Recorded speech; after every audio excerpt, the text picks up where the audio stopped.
esa palabra, y yo quisiera hoy, esta mañana, para todos los que estamos aquí presencialmente y los que ya están en Facebook conectados, bienvenidos también, y comenzamos una serie llamada Revive, porque pareciera que diciembre a muchos los sepultó espiritualmente, a otros los durmió, a otros les dio una amnesia espiritual. Y la amnesia trata de que la gente quede dormida. O sea, no se da cuenta la gente. Una persona que está en amnesia no está en sus 5 sentidos ya. Ya no puede ver, ya no puede oír, ya no puede percibir. Y así hay muchos cristianos que cayeron en una amnesia durante estos meses, donde se olvidaron, donde durmieron, y pareciera que no pasa nada y se han acomodado. Y otros han seguido los deseos de su corazón, los deseos de su mente. Por eso nuestra serie esta mañana se llama, ¿cómo? Revive. ¿Otra vez cómo? Revive. Revive. Así que para los que están aquí, revive.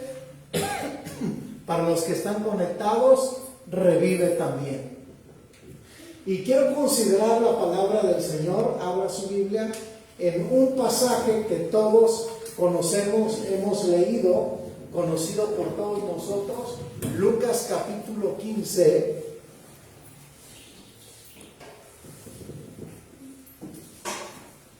Lucas capítulo 15, y esta es la parábola del hijo pródigo, y quisiera retomar unas palabras precisamente de esta escritura que llama mi atención en el capítulo 15, versículo 24, si ya lo tienes ahí, Lucas 15, 24, dice así la palabra del Señor. Lucas 15, 24, un pasaje bastante conocido y leído por todos nosotros, pero hoy nos quiere hablar Dios a través de este pasaje de la Escritura. Porque mi hijo muerto, ¿qué dice? Era y ha revivido. Subraye la palabra revivido, escríbala en su cuaderno, revivido, porque de esto vamos a hablar, ¿sí? Por eso se llama esta serie Revive, porque mi hijo muerto era y ha revivido. Se había perdido. Por otra palabra que conviene subrayar, se había perdido, y es que subraye la palabra también hallado, ¿sí? Y es hallado. Y comenzaron, me encanta esto, y comenzaron ¿a qué? A regocijarse. Padre, abre nuestros ojos esta tarde a la luz de tu verdad. Abre nuestro entendimiento y que podamos captar tu corazón y que podamos captar la palabra de verdad, la palabra que nos ministra, la palabra que nos habla. Revívenos esta mañana. Revívenos a todos los que estamos oyendo la palabra presencialmente, y ahí los que están en su casa, revívelos por medio de esta palabra. En el nombre de Jesús. Amén y amén. Así que revive tiene que ver con despertar esta mañana. ¿Ok? Revive tiene que ver con despertar. Diga conmigo, estoy despierto. Estoy vivo. Ahora hay 2 palabras que están dentro de este versículo que tocan nuestra realidad. Así que yo les pedí que la subrayaran. La primera dice, muerto era y ha revivido. Subraya la palabra revivido. La otra palabra es, se había perdido y es hallado. Ahora diga conmigo todo el mundo, revivido, hallado. ¿No le da gusto? 2 palabras poderosas. Esta es una de 3 parábolas juntas, o de 3 cosas que Jesús está enseñando. Y las voy a marcar durante el mensaje. Jesús está dando una enseñanza práctica, sólida, a gente que le seguía, pero también había espectadores como religiosos, como fariseos, como escribas y gente de la cultura judía de esa época. Y creo que también había gentiles, así que el auditorio de Jesús, cuando usted abre Lucas capítulo 15, es un auditorio homogéneo, un auditorio diverso, diferentes culturas, entendimiento, pero Jesús habla de esta parábola, seguida de otras dos anteriores que vamos a estar tocando durante este pasaje. Entonces comienza hablando de un muchacho, usted conoce toda la historia. Él decide salir de su casa, pedir su herencia, sus bienes, le es entregado, se va, usted conoce la historia, le va mal, tiene una experiencia no agradable con las decisiones que tomó, pero sin embargo, cuando él viene a Jesús, ahorita vamos a entrar en detalles, estas son las palabras primeras que a mí me impresionan al leer el pasaje y al empezar este mes de enero y este 2022, porque dice, mi hijo muerto era y ha revivido. Así que la palabra ha revivido significa, tienes dos significados muy importantes para ti y para mí. El primer significado de la palabra ha revivido quiere decir volver en sí. Volver en sí. ¿Qué quiere decir revivir? Volver en sí. O sea, ¿qué está diciendo? Que estabas en amnesia, ¿no? Cuando alguien está en amnesia, cuando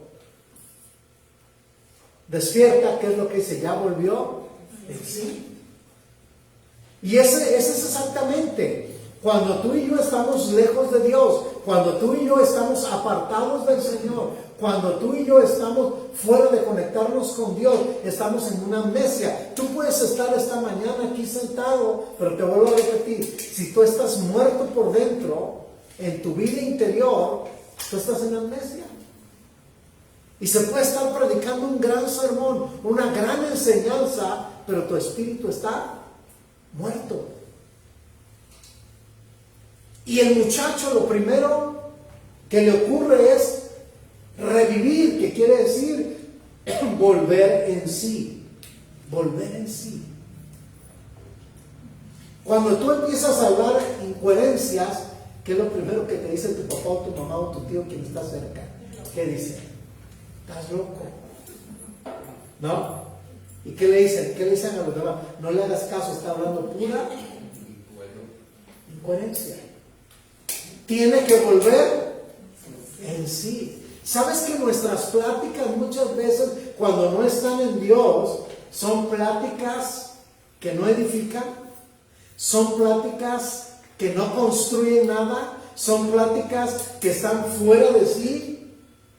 Por eso es que tú y yo necesitamos volver en sí. Entonces esa palabra de ha revivido es volver en sí, pero también tiene otro significado que me llamó la atención, que es algo parecido, pero esto nos da una idea más fresca. La palabra revivir significa volver a vivir. Porque dice muerto era y ha revivido. Eso significa volver a vivir. Efesios nos aclara que tú y yo estábamos muertos en nuestros delitos y ¿qué? Y pecados. Y lo que hace Jesús cuando tú y yo estamos muertos en nuestros pecados, pues no volvemos en sí, no estamos coherentes. Y lo primero que hace Jesús es volvernos en sí. Y hasta que tú no te vuelvas en sí o no vuelves a vivir, tú no puedes reconocer todo lo que perdiste en la casa del Padre. Por eso cuando el hijo pródigo volvió en sí, lo primero que dijo, iré a mi padre y le diré, Padre, he pecado contra el cielo y contra ti. Pero déjame decirte que no es un recital, no es un poema. Es un asunto de lo que nos está hablando la Biblia, de que alguien cuando revive, alguien cuando vuelve a vivir, lo primero que viene a su vida es el arrepentimiento. Y quiero hablarte por unos segundos rápidamente de ello, porque la historia del hijo pródigo tiene giros de revivencia. Todos digan conmigo, giros de revivencia. De hecho, yo le puse por tema esta plática de revive de hoy, giros de revivencia. Porque tiene varios giros la historia, si tú la lees con mucho cuidado. Ahora, si nosotros ponemos atención, lo que causó impacto en la sociedad en ese tiempo que Jesús estaba explicando y hablando de la parábola del hijo pródigo, eso causó un impacto en la lógica de los fariseos. Te voy a decir por qué. Primero, porque no podían concebir un Jesús que podía transformar. Porque el pecado se tenía que pagar de acuerdo a la ley. ¿Estás aquí? El pecado tenía que ser ejecutado de acuerdo a las leyes. Como un hombre de Nazaret, como Jesús de Nazaret podía darle un giro a un hombre en cuestión de ¿qué? Segundos. ¿En cuestión de qué? Segundos. Y la ley no era cuestión de segundos, era cuestión de ¿qué? De castigo y de dolor, de repudio, de menosprecio. ¿Estás entendiendo la historia? ¿Dónde estamos parados ahora? O sea, Jesús no viene a brincarse la ley. Jesús viene a predicar el evangelio. Un evangelio de gracia, un evangelio de misericordia. Entonces, cuando yo tomé esta historia y la empecé a leer, el contexto es muy interesante, el contexto cultural. Porque yo me imaginé y dije, bueno, pues estaban los grandes escritores de la ley, fariseos, había gente de toda clase, gente conocedora, gente gentil también, pero Jesús le da una historia a la cuestión de un hombre que ha muerto en el pecado, pero es necesario que reviva. Y la ley no podía revivir a un ser humano en cuestión de segundos. Era un proceso largo. Por eso a mucha gente no le cabe el evangelio en su cabeza. No le entra el evangelio. Qué interesante historia, qué interesante parábola nos encontramos aquí. Así que el primer giro que yo encuentro aquí de revivencia, el primer giro que tú encuentras aquí, número uno, es el de un arrepentimiento sólido. Un arrepentimiento sólido. Nadie que no comience en este 2022 con un arrepentimiento sólido, no creo que le vaya bien en todo el año. No lo digo yo, lo dice la Escritura. Necesitamos empezar este 2022 con un giro en un arrepentimiento ¿qué? Sólido. Otra vez dígalo, un arrepentimiento sólido. O sea, este hijo no se aventó un poema para atraer la atención del padre. Este hijo no se arrepintió, como dicen por ahí, no era arrepentimiento, era remordimiento, tocando el corazón de su padre con unas palabras muy tocadoras y emocionales. No, fue un giro realmente verdadero, un giro que revive. Así que yo encuentro aquí en primer lugar algo muy básico, un arrepentimiento sólido. Por eso dice el verso 17 y 18, ponga su vista ahí, dice el verso 17 y 18, y volviendo en sí. O sea, ¿qué fue lo primero que le pasó a este muchacho? Volvió a vivir. Volviendo en sí. Nadie aprecia lo que ha perdido hasta que vuelve en sí. Nadie reconoce su pecado hasta que vuelve en sí. Y dice el verso 17, estoy en el capítulo 15 de Lucas, y volviendo en sí dijo, ¿Cuántos jornaleros en casa de mi padre tienen abundancia de pan y yo aquí perezco de hambre? Primero reconoce la gran ausencia del padre en su vida y luego dice, me levantaré, iré a mi padre y le diré. Pero esto no es un sermón, esto no es un poema, esto es una conducta que te voy a explicar ahorita en una palabra, cómo se llama. Es una conducta, una acción de un hombre que le ha dado un giro, que ha tenido un giro en su vida de arrepentimiento. Y dice este verso, me levantaré, iré a mi padre y le diré, Padre, he pecado contra el cielo. ¿Y con quién? Contra ti. El dolor más grande que se puede sentir en el pecado es contra Dios. Así que, lo primero que vemos aquí es que este muchacho sale de una amnesia espiritual, despierta, vuelve en sí. Hay gente que se la pasó 2021, 2020, traen una amnesia ya de 2 años. Y entró el 2021 y siguen con la amnesia. Y tú le dices, vamos a la iglesia, vamos a oír la palabra de Dios. No, yo me conecto, yo no quiero ir. Tiene tiempo que lo hago así. Está bien y se respeta. Pero hay gente que se ha quedado en ese paso. No ha vuelto en sí. Ahora fíjate, ¿de qué arrepentimiento nos habla Lucas realmente? ¿Cuál es el arrepentimiento que puede dar un giro que se llama sólido, un giro sólido? Segunda de Corintios capítulo 7, versos 8 al 11. Mira lo que dice, te lo voy a leer aquí en la palabra. Segunda de Corintios capítulo 7, versos 8 al 11. Dice, porque aunque os contriste con la carta, Pablo está hablando fuerte a esta iglesia de los Corintios, no me pesa, aunque entonces lo lamenté, porque veo que aquella carta, aunque por algún tiempo os contristó, ahora me gozo, no porque hayáis sido contristados, sino porque fuisteis contristados para arrepentimiento, porque habéis sido contristados según Dios, para que ninguna pérdida padecieseis por nuestra parte. Porque la tristeza que es, ojo, según Dios, produce ¿qué? Arrepentimiento.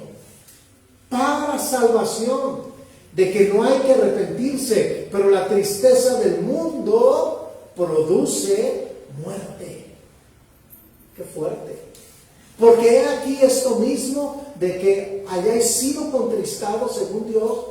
¿Qué solicitud produjo en vosotros? ¿Qué defensa? ¿Qué indignación? ¿Qué temor? ¿Qué ardiente afecto? ¿Qué celo? ¿Y qué vindicación? En todo os habéis mostrado limpios en el asunto. ¿Sabes qué está hablando Pablo?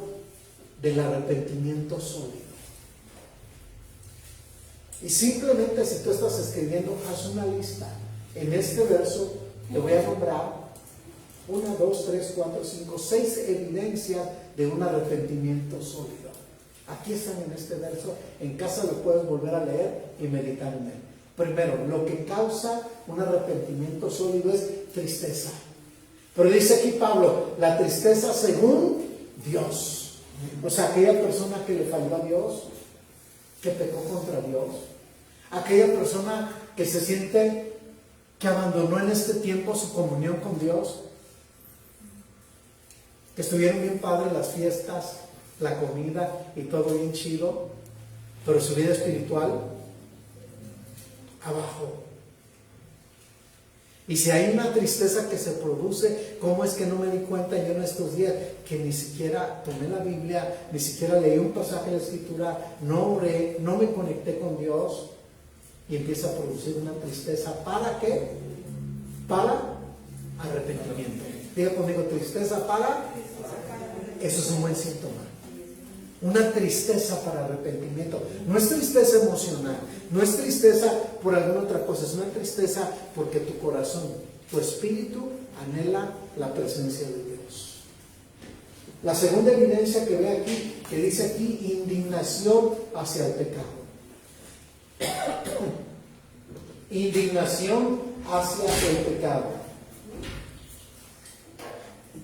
Es decir, que cuando tú fallas a Dios, Cuando tú le fallas a Dios, hay una indignación, hay un dolor, hay algo dentro de ti que no está bien.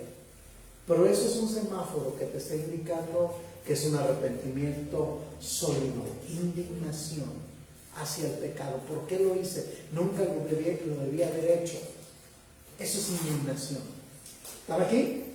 Tercero, temor. Pareciera que te preguntas a ti mismo, ¿y por qué ese temor no estuvo antes? Pero gracias a Dios que vino en el momento correcto ya.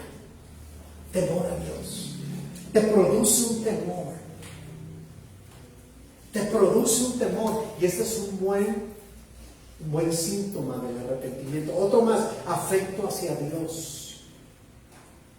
Porque en el momento que tú fallas, ya no hay un afecto a Dios. Hay religión, hay tradición, hay protocolo, pero no hay comunión. Y eso es afecto a Dios. Siguiente, celo. Pero es un celo santo. Empieza a entrar en un celo, decir, no puedo más, no debo seguir más pecando. Hay un celo interior. Y por último, vindicación. ¿Qué eso significa la palabra vindicación? Restaurar lo que haya hecho mal. Eso significa vindicación. Restaurar lo que hice mal. Estos son los síntomas de un arrepentimiento sólido. ¿Los repetimos? A ver, ¿ya los tienen? Que se tiene que quedar bien claro esto. Número 1, tristeza. Número 2, indignación hacia el pecado. Número 3, temor. Número 4, afecto hacia Dios. Número 5, celo. Y número 6, vindicación. Así que el arrepentimiento que no proviene de estas cosas no es un arrepentimiento genuino y menos sólido. Va de nuevo para todos, escuchen esto. El arrepentimiento que no proviene de estas cosas no es un arrepentimiento genuino y sólido. Por eso es clave lo que la parábola del hijo pródigo nos enseña.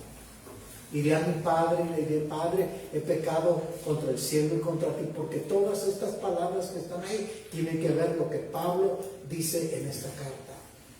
El arrepentimiento sólido trae acciones sólidas. Otra vez va. El arrepentimiento sólido trae acciones sólidas. Perdón. Mi conducta es sólida.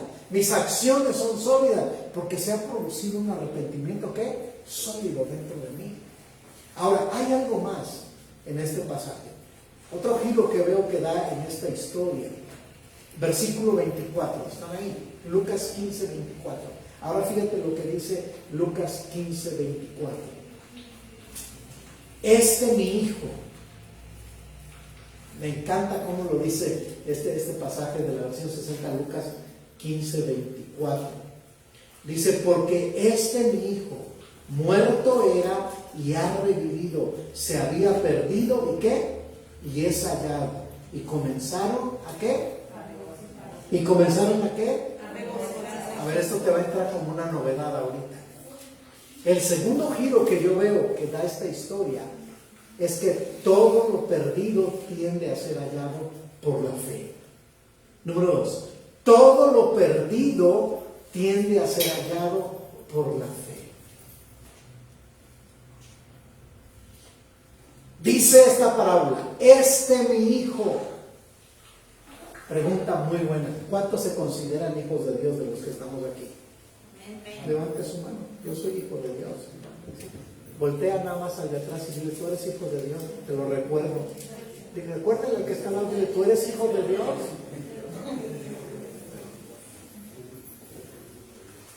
Fíjate en qué estado llega el hijo pródigo. Había malgastado toda la herencia, había desperdiciado los bienes, se había revolcado en el pecado con prostitutas, con rameras y todo.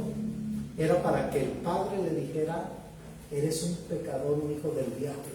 ¿A poco no?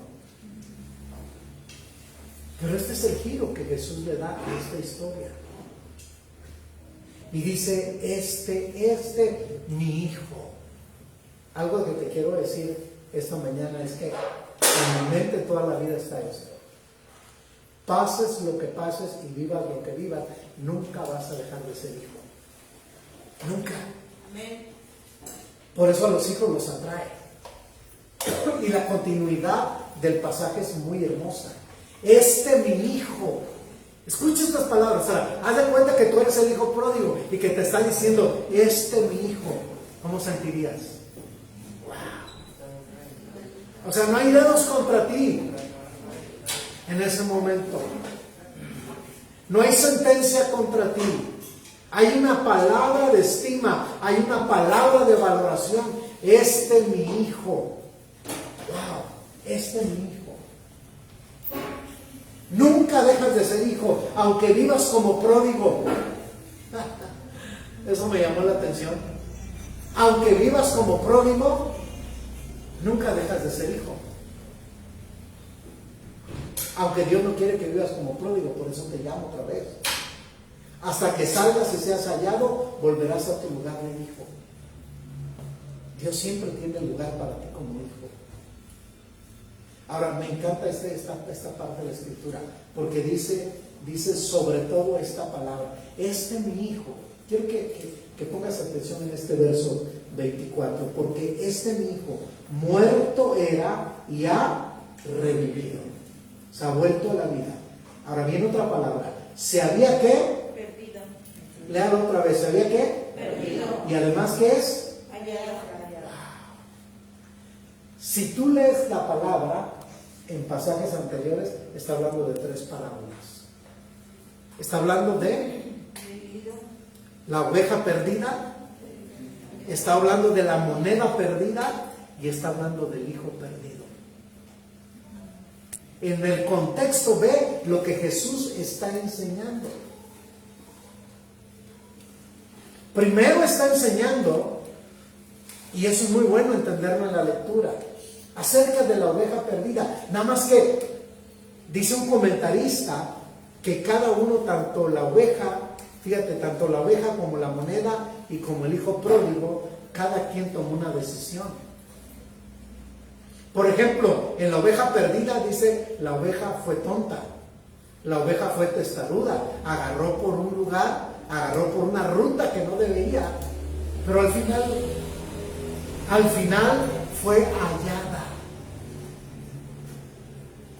En medio de nuestras decisiones, en medio de nuestra necedad, Dios siempre va a hallar a sus ovejas. ¿Están aquí? Vamos a trazar rutas incorrectas, vamos a tomar decisiones incorrectas, vamos a vivir momentos difíciles, pero la oveja que es de Dios siempre será hallada. La moneda perdida, tal vez esa no tomó decisión de perderse. Dice un escritor, tal vez ese fue un asunto de la circunstancia, se perdió. Es como cuando vas a la tienda o vas a algo, pero yo traía aquí el billete de 20 pesos, ¿dónde quedó? Circunstancialmente no sabes dónde lo dejaste, pero empiezas hasta a buscar hasta que la encuentras.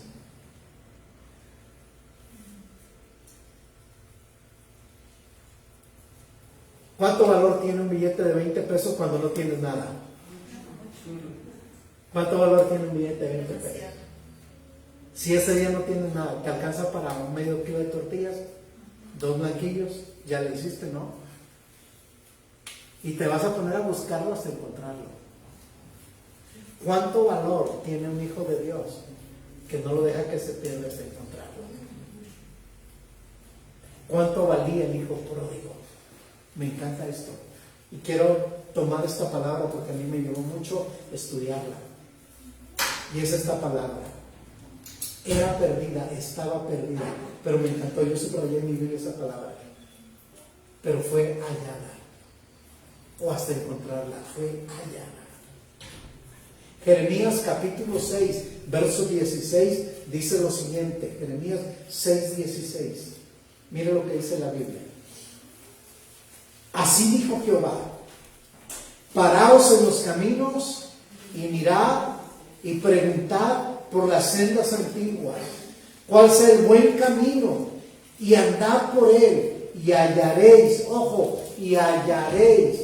Ojo, otra vez, y hallaréis. Conviene que subrayes esa palabra. y hallaréis descanso para vuestra alma, mas dijeron, no andaremos. Uy. Pero este pasaje nos hace aterrizar. Aquí hay 3 palabras claves. La primera dice, paraos. Párate en el camino. Este año 2022 tienes que pararte porque habrá decisiones que vas a tomar. Algunas serán sabias, otras serán insensatas. Tienes que escuchar a Dios para tomar decisiones que sabias. Diga conmigo, este año necesito oír a Dios para tomar decisiones sabias. Paraos en los caminos. En toda la rutina de estos días tú te paraste hoy domingo y dijiste, voy a escuchar una palabra. Gloria a Dios. Porque eso es pararte en el camino.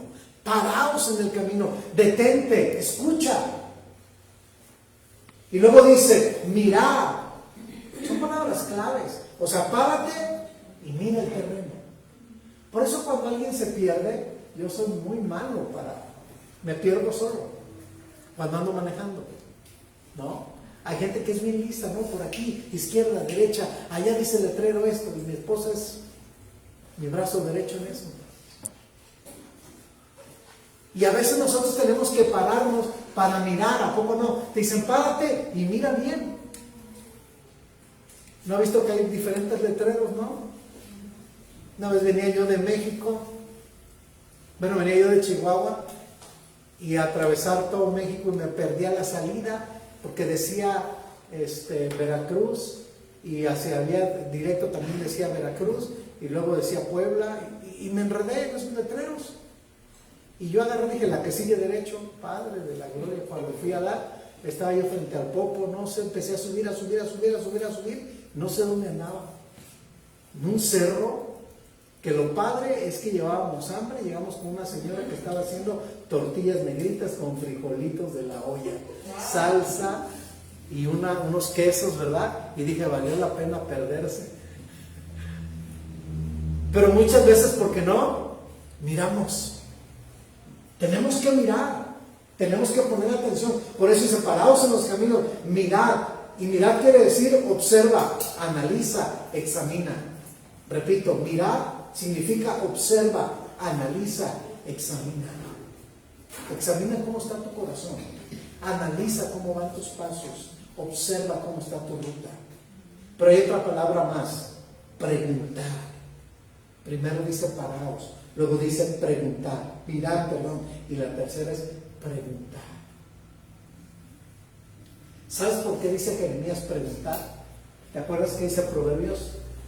Que el hombre sabio o el hombre que se cree sabio toma decisiones en sí mismo. El imprudente toma decisiones por sí mismo. Por eso dice preguntar. ¿Cuántas preguntas tenemos? Hácelas a Dios. Yo estoy seguro de una cosa, todas las preguntas que tengas, la palabra te las va a contestar. Este año, enamórate de la palabra, abraza la palabra, lee la palabra, porque ahí están todas las respuestas. Pregunto esta mañana, ¿dónde están todas las respuestas? En Dios. Sí, en Dios y en la palabra. Levanta su Biblia y diga, mis respuestas están aquí. La voy a leer. Amén. La vamos a leer y traigo un plan para que usted lea esta semana. Vamos a leer la palabra. Porque dice, paraos, mirad, preguntad. Yo a veces eso hago con la Biblia. Me paro frente a la Biblia, miro la Biblia, la observo, la analizo, la examino y luego le pregunto. Porque esta es la ruta. Cuando mantienes tu enfoque en Jesús, todo lo que empieza termina por la fe. Lo repito, cuando mantienes tu enfoque en Jesús, todo lo que empieza termina por la fe. Gloria a Dios. ¿Cuántos están recibiendo de la palabra? Termino. Último giro que le doy a la historia en este pasaje. Último giro. Lucas 15:20. Dice la palabra. Aquí Lucas capítulo 15, versículo 20. Y levantándose, vino a su padre Y cuando aún estaba lejos lo vio su padre y fue movido a misericordia y corrió y se echó sobre su cuello y le besó. Este es uno de los versículos más extraordinarios del corazón de nuestro Padre. El tercer giro que yo veo, yo le llamo lo que nadie esperaba. Lo que nadie esperaba.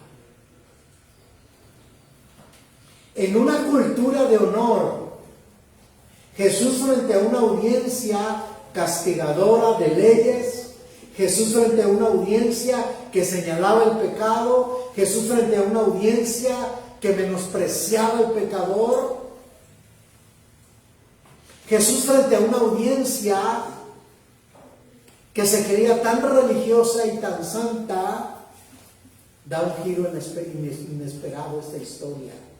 En una cultura de honor, escucha, hay un giro inesperado. Hay una historia de un hijo pródigo ahí que debería ser castigado por su pecado, ¿no?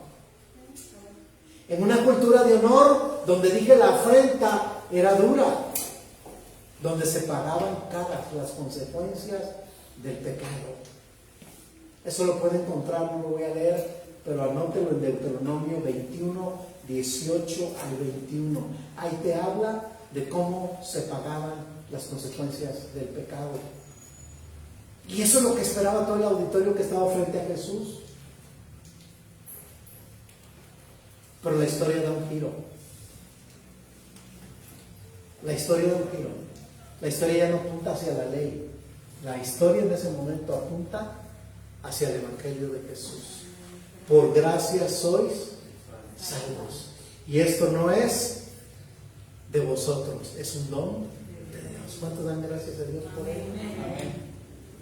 Aquí da un giro la historia, porque la ley estaba lista para castigar, pero el Evangelio de Jesucristo vino a ponerle fin al pecado.